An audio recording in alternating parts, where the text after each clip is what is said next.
Hey guys, இந்த வீடியோல Cyberstud X4 அப்படின்ற இந்த TWS பத்தி தான் பார்க்க போறோம். ஸோ இந்த வீடியோல இந்த TWS எப்படி இருக்குது, இதை வாங்கலாமா வேண்டாமா, அது மட்டும் இல்லாம இந்த வித்தியாசமான டிசைன் நல்லா இருக்கா இல்லையா, என்ன நல்லா இல்ல அப்படின்ற எல்லா டீட்டெயிலும் தெரிஞ்சுக்கலாம். இது NU ரிபப்ளிக் அப்படின்ற பிராண்ட்ல இருந்து வந்திருக்க Cyberstud X4 அப்படின்ற மாடல். கூடவே வந்து Firefly அப்படின்ற மாதிரி மென்ஷன் பண்ணியிருக்காங்க. இந்த விங்ஸ் இந்த மாதிரி ஓப்பன் ஆறதுனால Firefly அப்படின்னு மென்ஷன் பண்ணியிருக்காங்க. சரி, இதெல்லாம் ஒரு பக்கம் இருக்குது. இந்த TWS எப்படி இருக்கு, இதை வாங்கலாமா அப்படின்றத பார்ப்போம். அதுக்கு ஃபர்ஸ்ட் அன்பாக்சிங் பார்க்கணும். பாக்ஸ் பேக்கேஜிங் அப்படின்னு பாத்தீங்கன்னா இந்த மாதிரி இருந்தது. ஒரு நல்ல பேக்கேஜிங், கூடவே வந்து சுத்தி அதனோட டீடைல் எல்லாமே எழுதிருந்தாங்க. பாக்ஸை ஓபன் பண்ண உடனே நம்மளால இந்த TWS பார்க்க முடிஞ்சது. ஸோ TWS ஒரு கவர்க்குள்ள வச்சிருக்காங்க, அதை சைட்ல வைப்போம். இது தவிர எப்பவும் வர மாதிரி ஒரு கேபிள், அது போக extra pair half year tips கொடுத்துருக்காங்க. இது தவிர உங்களுக்கு வாரண்டி கார்டு, புக்லெட், இந்த மாதிரி விஷயங்கள் எல்லாம் கொடுத்துருக்காங்க. ஸோ இது எல்லாமே ஒரு நார்மலான இயர்பட்ஸ்ல வர மாதிரி தான் இருந்தது. இதனோட பிரைசிங் அப்படின்னு பாத்தீங்கன்னா 1500 ரூபாய் பிரைஸ் பண்ணிருக்காங்க. சோ 1500 ரூபாய்க்கு என்னென்ன கொடுத்துருக்காங்க அப்படின்னு பாத்தீங்கன்னா, இவங்க ஹைலைட் பண்ற விஷயங்களை ஃபர்ஸ்ட் பார்த்துடலாம். இது வந்து ஒரு வித்தியாசமான டிசைன்ல வருது. இந்த பறவைகள்லாம் இந்த ரெக்கை இருக்கிற மாதிரியான ஒரு டிசைன் அப்படின்ற மாதிரி சொல்றாங்க. இது தவிர அப்படின்னு பார்க்கும்போது இதுல இருக்கிற அந்த RGB லைட்ஸ் ரொம்பவே நல்லா இருக்கு, பாக்குறதுக்கு ரொம்பவே நல்லா இருக்கு. சரிங்களா? இது தவிர அப்படின்னு பாத்தீங்கன்னா 70 மணி நேரத்துக்கான பிளேபேக் கிடைக்கும் அப்படின்னு சொல்லியிருக்காங்க. நான் இருந்து ஆல்மோஸ்ட் ஒரு வாரத்துக்கு மேல யூஸ் பண்ணிட்டேன். 70 மணி நேரம் பிளேபேக் கிடைச்சது அப்படின்றத என்னால வந்து செக் பண்ண முடியல. டெய்லி ஒரு 2ல இருந்து 3 மணி நேரம் நான் யூஸ் பண்ணியிருக்கேன். 10 நாளைக்கு மேல யூஸ் பண்ண வரைக்கும் சார்ஜ் வந்து காலி ஆகும். ஸோ அப்படின்னா கண்டிப்பா ஒரு நல்ல பேட்டரி லைஃப் கிடைக்குது அப்படின்றத மாற்றமே இல்லை. நீங்க ஒரு டைம் சார்ஜ் பண்றீங்கன்னா ஒரு வாரம் வரைக்கும் சார்ஜ் பண்ண தேவை இருக்காது அப்படின்றதா என்னோட எண்ணம். இது தவிர இந்த இயர்பட்ஸ்ல இருக்கிறது ப்ளூடூத் 5.3 கொடுக்குறதா சொல்லியிருக்காங்க. மொபைலோட கரெக்டா கனெக்ட் ஆகுதா அப்படின்னு கேட்டீங்கன்னா ரொம்ப பக்காவா கனெக்ட் ஆகுது. அதுல எந்தவித குறையும் இல்லை. இது நாங்க இதனோட ஓவர் வியூ அப்படின்னு பாத்தீங்கன்னா, சரி நான் இவ்வளவு நாள் யூஸ் பண்ணிருக்கேன், எக்ஸ்பீரியன்ஸ் எப்படி இருக்குது அப்படின்னு பாக்கலாம். ஃபர்ஸ்ட் இதுல ஒரு 13mm டிரைவர் இருக்காங்க. இதனோட அவுட்புட் எப்படி இருந்தது அப்படின்னு பாத்தீங்கன்னா, ஒரு 1500 ரூபாய் ஹெட்செட் தான் நான் யூஸ் பண்ணிட்டு இருக்கேன் அப்படின்னு நான் யோசிக்க வைக்கிற வகையான சவுண்ட் அவுட்புட் இருந்தது.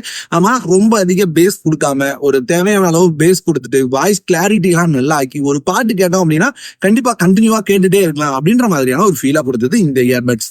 இங்க வந்து 3 மைக் கொடுத்துருக்கதா சொல்லியிருந்தாங்க. சோ நான் கால்ஸ் வந்து அவுட்டோர்ல, இன்டோர்ல எல்லா இடங்களையும் பேசி பார்த்தேன். எதிர்த்தாப்புல உள்ளவங்க வந்து எந்தவித டிஸ்ட்ராக்ஷனும் ஃபேஸ் பண்ணல. டைரக்டா சவுண்ட் நல்லா கேக்குது அப்படின்ற மாதிரி தான் சொன்னாங்க. சோ நான் வந்து இயர்பட்ஸ் தான் பேசிட்டு இருக்கேன் அப்படின்றத யாருமே கண்டுபிடிக்கல. அதனால கால் குவாலிட்டி அப்படின்னு பாத்தீங்கன்னா இதுவும் நல்லா இருக்கு. இது தவிர அதுல கொடுத்துருக்க ஃபங்க்ஷன்ஸ் அப்படின்னு பார்க்கும்போது டச் கண்ட்ரோல்ஸ் தான் கொடுத்துருக்காங்க.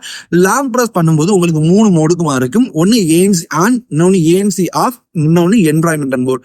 சோ ANC ஆன் ரொம்ப நல்லா இருக்கு அப்படின்னு சொல்ல மாட்டேன். ஓரளவுக்கு நாய்ஸை பிளாக் பண்ணுது. என்ன பொறுத்த வரைக்கும் ANC ஆஃப்ல இருந்தாலே ஓகே தான். ஏன்னா வந்து இயர்பட்ஸே உங்களுக்கு வந்து கார்ல டைட்டான ஒரு சீல் கொடுக்கறதுனால பெருசா வந்து பிரச்சனை இல்லை, ANC இல்லை அப்படின்னு கம்ப்ளைண்ட் பண்ற அளவுக்கு.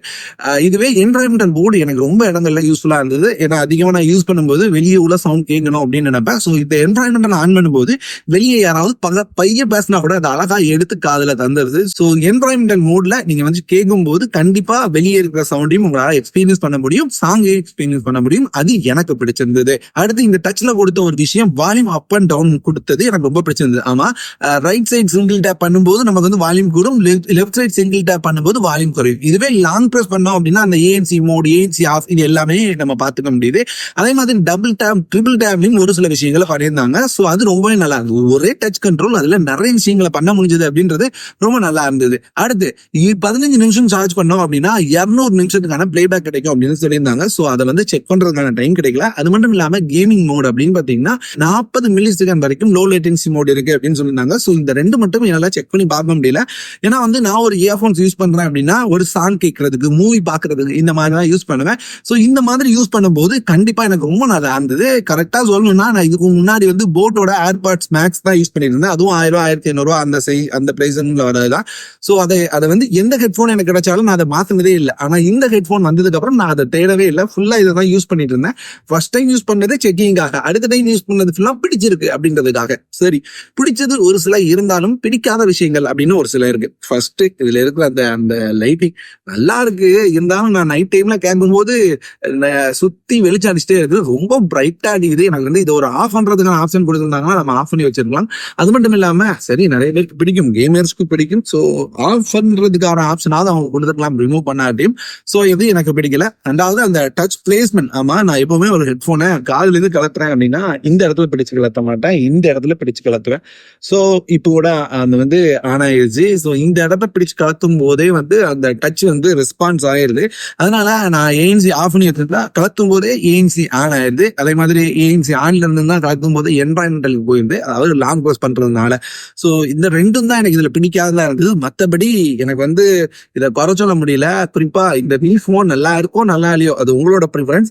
ஸோ இது வந்து ஓவராலா ஒரு இயர்ஃபோன்ஸ் ஒரு 1500 பிரைஸ் அவங்க வந்து என்யூ ரிபப்ளிக் வெப்சைட்ல சேல் பண்ணிட்டு இருக்காங்க. ஸோ 1500 பார்க்கும்போது ஒரு பெஸ்ட் டீல். நீங்க உள்ள போனீங்கன்னா 1700 சம்திங் இருக்கும்னு நினைக்கிறேன். ஒரு 10% கூப்பன் கோட அவங்க கொடுத்துருக்காங்க, கீழே மென்ஷன் பண்ணியிருப்பாங்க. ஸோ அந்த கோடை கொடுத்து இன்னொரு 200 நீங்க கம்மி பண்ணிக்கிட்டு 1500 இதை வாங்கிக்க முடியும். ஒரு நல்ல டீல் தான். உங்களுக்கு பிடிச்சிருக்கு அப்படின்ற பட்சத்துல லிங்க் கீழே டிஸ்கிரிப்ஷன்ல கொடுத்துருக்கேன், செக் பண்ணி பாருங்க, பை பண்ணிக்கோங்க.